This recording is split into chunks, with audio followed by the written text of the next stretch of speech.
Olá pessoal, nesse vídeo eu vou falar um pouco sobre este livro aqui, Inteligência Artificial, um guia ilustrado, do Henry Brighton e da Howard Selina.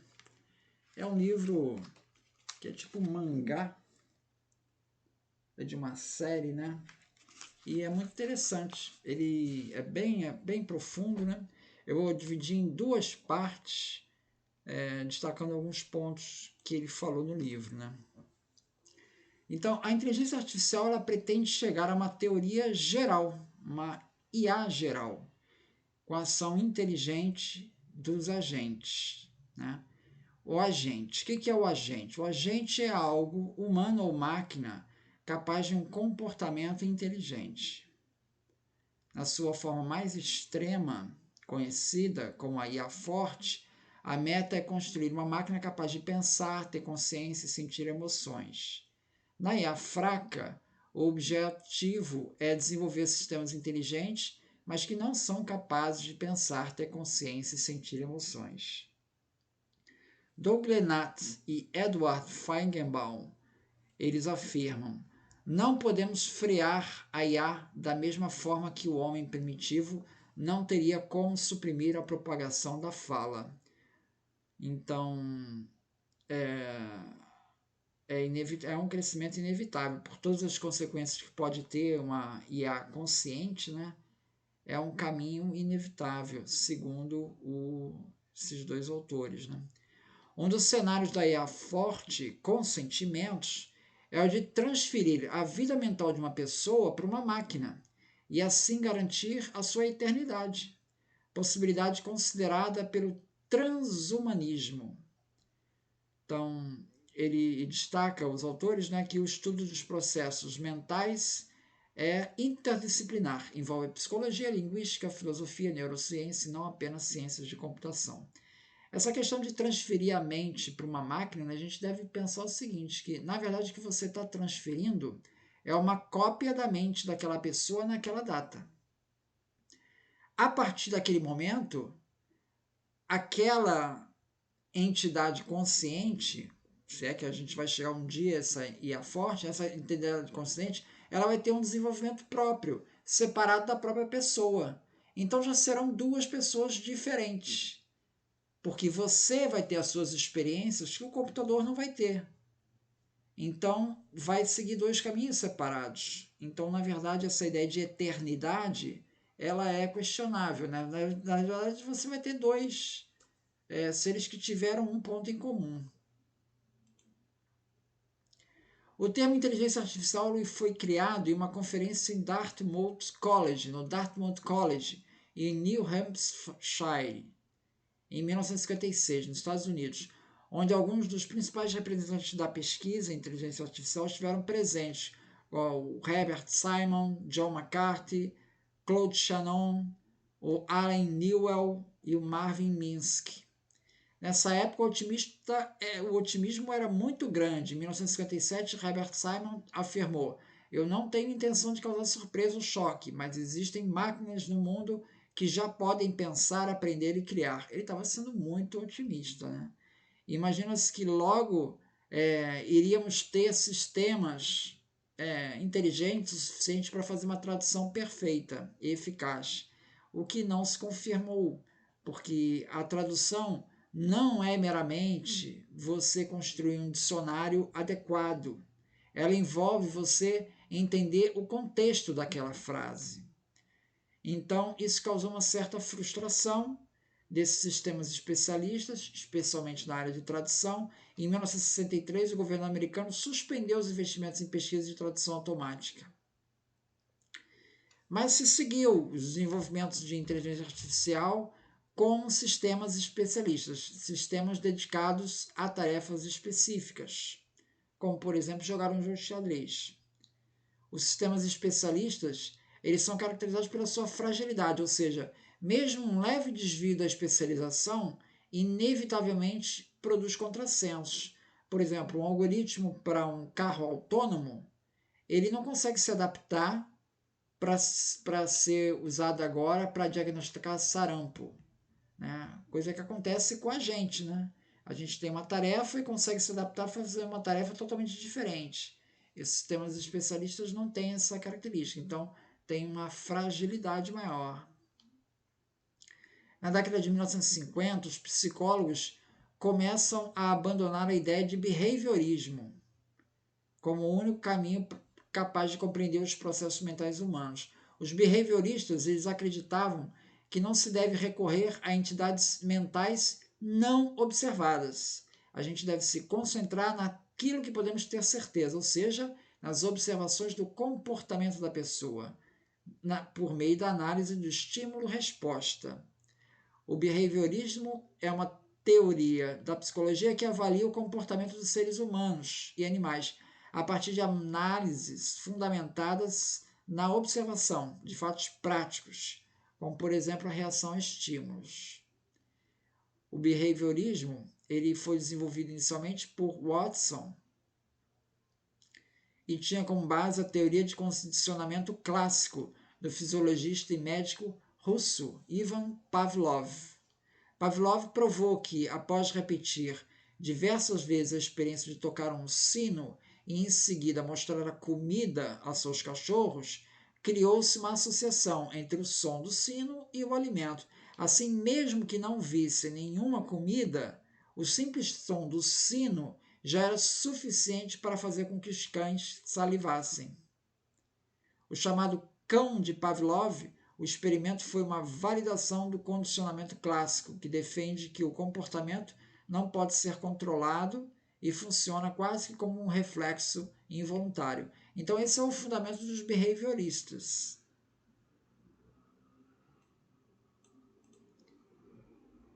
Isso foi questionado com o tempo. Na área da linguística, Noam Chomsky ele criticou os behavioristas e argumentou que, no aprendizado de novos idiomas, as crianças conseguem formular frases novas, frases que elas nunca ouviram. Ou seja, esse processo de aprendizagem não é uma mera memorização. Existe uma pobreza de estímulos, né? Porque os estímulos eles não respondem por todas as respostas que essa criança dá. Tá? Então ela não explica, e esse mecanismo de condicionamento aí, ele explica, mas não explica tudo, toda a capacidade de aprender. A aprendizagem de novo idioma é um processo cognitivo que é apenas parcialmente moldado pelo ambiente. Existe algo no interior do cérebro que nos capacita a essa tarefa de aprender idiomas. O cognitivista declararia que todos os aspectos da cognição, ações mentais, como aprendizado, memória e emoções, podem ser executados por computadores, né? O behaviorista, né? Esse é o dogma central da inteligência artificial. Não, behaviorista não. Esse é o do Noam Chomsky, o que vai contestar os behavioristas, né? Esse é o dogma central da IA, ou seja, a ideia de que todas essas etapas mentais aí, elas possuem um algoritmo, não é só resposta e estímulo. Existe um algoritmo aqui interno na nossa cabeça que dá conta desses problemas. Então, seria possível, em tese, simular isso em um computador. Isso é o dogma central da inteligência artificial. Não do Noam Chomsky. O Chomsky ficou só aí até a área da linguística, né? Ele só tratou da área da linguística. Então, nessa mesma época em que se critica o behaviorismo, lá com Noam Chomsky, surge a ideia de que o computador pudesse simular a mente humana. Então, opa, já que o Noam Chomsky está dizendo que existe algo aqui, um algoritmo interno aqui na nossa cabeça que é capaz de aprender idiomas inteligente, né? Então, essa mente tem uma associação com software. Então, seria possível também simular a mente humana num computador. Em 1957, Herbert Simon previu que dentro de 10 anos as teorias de psicologia teriam a forma de programas de computador. Tá? Logo em seguida, então, se desenvolveu a psicologia cognitiva. Formou-se uma vertente da psicologia que procurava explicar a função cognitiva por meio de processamento de dados em computador, o que ficou conhecido como metáfora do computador. O programa de computador, ele precisa de um computador para poder rodar. Da mesma maneira, a mente precisa de um cérebro, o software e o hardware. A metáfora do computador é usada pela IA clássica e afirma que a relação entre o cérebro e mente é similar à relação entre hardware e software. A cognição é explicada em termos de manipulação formal de representações simbólicas. Então, eu preciso representar o conhecimento de uma maneira simbólica para colocar ele dentro de um computador. Ou seja, em bits, né? Eu preciso colocar isso de alguma maneira para que o computador possa ler isso.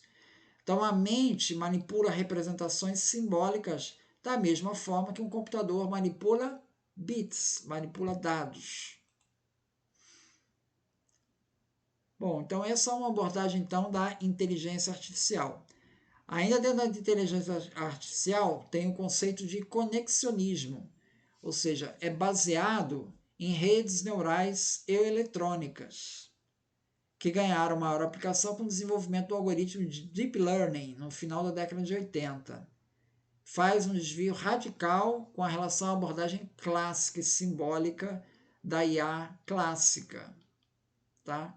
Então, em vez de visualizar os processos da mente como um programa de computador, usando a abordagem de um sistema físico simbólico, o conexionismo, por sua vez, traça um paralelo entre a mente e uma rede neural eletrônica, que simula sinapses dos neurônios organizados em camadas. Então, colocando assim, de uma maneira simples, né? Na IA clássica, eu vou ter um sistema, por exemplo, como árvores de decisão. Eu tenho um conjunto de perguntas para decidir o meu problema. Então, por exemplo, quero discriminar um gato de um cachorro.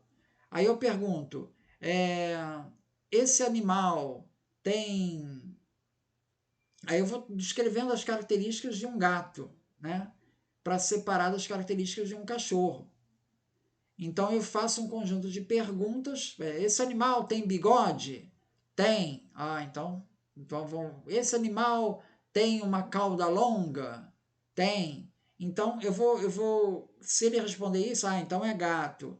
Não tem cauda lá, então é cachorro. Ou então não sei o que é.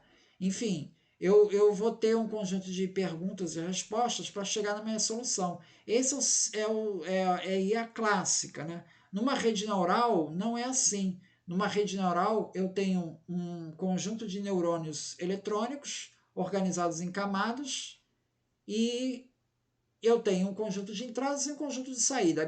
Minhas saídas são duas só, gato e cachorro. Minhas entradas são as características do animal. Se tem bigode, se tem cauda longa, eu tenho aí 10 características. Eu vou alimentando essa minha rede de maneira que eu pego os dados conhecidos, eu coloco as características de um gato, por exemplo. E eu digo aqui, é gato a minha saída. Então eu vou treinando essa rede para que ela me dê a resposta que eu quero. E depois eu uso dados que eu não usei no treinamento para saber a resposta. Então são duas abordagens diferentes. Uma são sistemas conexionistas, que são os baseados em rede neural, e outra é IA clássica, por exemplo, árvore de decisão. Então, os blocos de construção das redes neurais são versões simplificadas dos neurônios, chamados de unidades de ativação. Essas unidades têm uma série de entradas e conexões de saída. O primeiro neurônio eletrônico, baseado no circuito eletrônico, foi proposto por Warren McCulloch e Walter Pitts, em 1943. Eles simularam a ação de neurônio por meio de um circuito digital e organizaram esses circuitos em rede para realizar qualquer cálculo computável.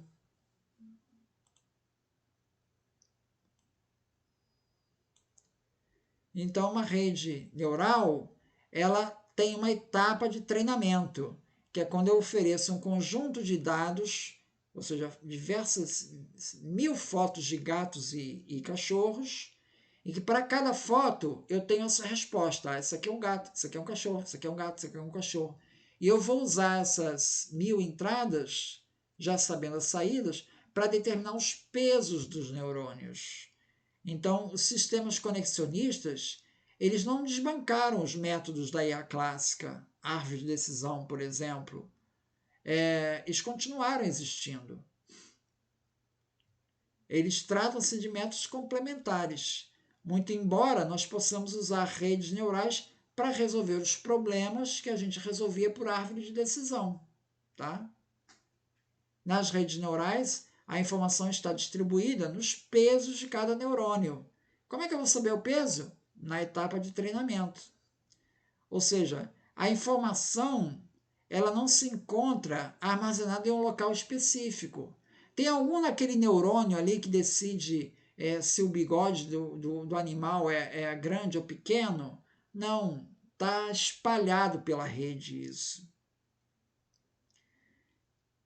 Bom, as características da inteligência artificial desses métodos, né, podem destacar algumas características aqui que o livro aborda. Primeiro, é a fragilidade, ou seja, tudo isso roda no computador. Se o computador queima um circuito lá importante, simplesmente ele para de funcionar.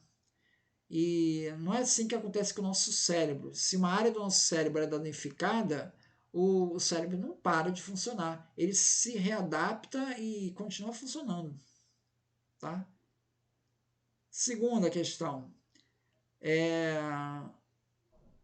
Na IA clássica, seja em árvore de decisão ou seja em rede neural, ela tem baixa escalabilidade, ou seja, o sistema especialista funciona bem no seu micromundo, mas fracassa se aplicado a situações mais gerais. Então, tem baixa escalabilidade. Terceiro, além de reagir mal a situações não previstas. Por exemplo, imagine um sistema de inteligência artificial para calcular um filme que você deseja ver. Isso aí a gente tem na Netflix, né? Então você já está acostumado a ver um determinado tipo de filme, então ele te sugere filmes parecidos para você ver. Esse sistema tem um problema. Vamos supor que surja um novo gênero de filmes, tá? Imaginar que surja. Como ele não foi treinado nisso, ele nunca vai te sugerir esse novo gênero de filme. Ele só vai sugerir dentro daqueles gêneros que ele foi treinado. Outra questão é a dificuldade desses sistemas operarem em tempo real, muitas vezes. Imagina um robô. Um robô ele tem que percorrer um conjunto, um ciclo ali até tomar uma decisão. Esse ciclo envolve perceber o ambiente, né, com sensores, modelar a situação, planejar o que vai fazer e agir. Essas etapas, todas essas 4 etapas aqui, elas podem tomar muito tempo e o robô não ter tempo hábil para tomar uma decisão, muitas vezes que tem que ser tomada rápida. Então, ele dá um exemplo aqui de uma abordagem simbólica da IA clássica, tá? Para a solução de um jogo da velha. Imagina um jogo da velha, tá? Você tem 9 casas e você quer resolver isso da maneira clássica, não é pela uma rede neural, você por uma maneira clássica. Então você vai usar árvores de decisão, por exemplo. Como é que você faz isso? Bom, você simplesmente mapeia todas as posições possíveis do jogo da velha, que não são muitas, né? Então, se eu jogar na primeira casa da primeira linha, o meu adversário joga na primeira casa da primeira linha, o computador vai fazer o quê? Bom, sobrou 8 casas. Ele vai planejar as 8 possíveis situações. Para cada situação, ele vai imaginar os próximos movimentos e vai mapear isso como se fosse uma árvore. Então, ele vai decidir aquela situação onde ele vai ter mais chances de ganhar. Então, ele vai analisar todas as situações possíveis e vai decidir aquela que tem mais chance de ganhar. Esse é um algoritmo inteligente? Bom, ele não é propriamente inteligente, é quase que um método de força bruta, né? No caso do xadrez, o princípio é o mesmo, a única diferença é que ele não consegue calcular todos os movimentos, até porque do primeiro movimento até o final da partida, pode ter 100 movimentos. Então isso é um volume, as possibilidades que se abrem aí são bilhões de possibilidades, é muita coisa. Então, o que normalmente os sistemas especialistas fazem é prever os próximos 5 movimentos. Nos 5 movimentos, ele vai então chegar a uma situação 5 movimentos depois. Eu posso ter, dado o teu primeiro movimento, posso ter 100 milhões dessas situações. Para cada uma dessas situações, ele vai dar uma pontuação de qual é a probabilidade naquela situação eu ganhar a partida. Porque eu só olhando a situação do tabuleiro, eu posso dizer, essa situação tá ruim aqui, você provavelmente vai perder ou provavelmente vai ganhar. E aí você escolhe a probabilidade que você tem mais chance. Então, o Deep Blue da IBM, ele nada mais é que um sistema de força bruta. Ele não tem propriamente uma inteligência. E, no entanto, conseguiu ganhar o campeão mundial. É isso então. Muito obrigado, então.